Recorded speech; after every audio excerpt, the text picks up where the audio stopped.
नमस्कार जय जगन्नाथ। एबे आम जानिबा इंग्राजी नववर्ष 2026 रे मीन राशि व्यक्ति विशेष केमती रहिबो।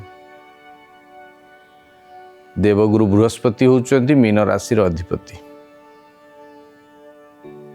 वर्षटी को जदि विचार करिबा बृहस्पति एवं चंद्र दुई जनकर शुभ दृष्टि मीन राशि प्रति नाही, कुदृष्टि रही।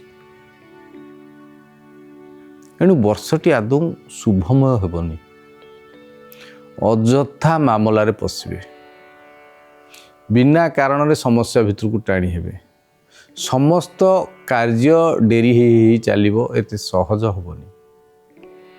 मन मानसिकतार अस्थिरता देखादेव, घरे अଯଥା कलह वातावरण देखादेव, बंधु विच्छेद्र जोग मध्य रही।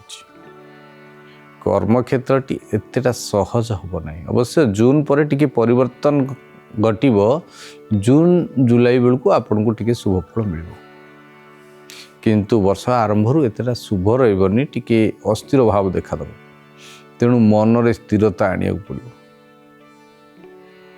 आपण कौन सी कार्य व्यतिव्यस्त रे जहाँफल आपन को क्लांति अनुभव करने पड़ो। विदेश भ्रमण को आपन जिते अवॉइड करेंगे आपण भल।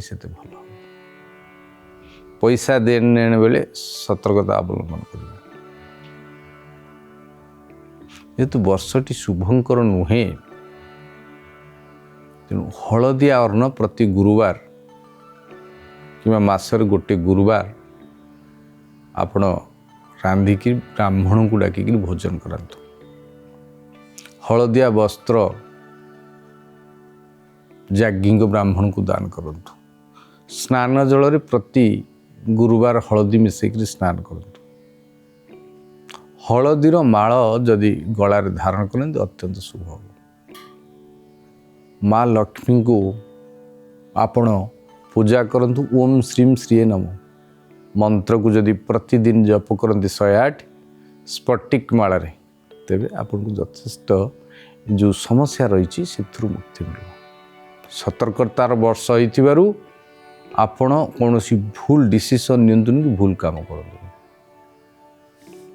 नचेत दंडित होबार यथेष्ट संभावना रही। सतर्क रुहंतु, खुशी रुहंतु। जय जगन्नाथ।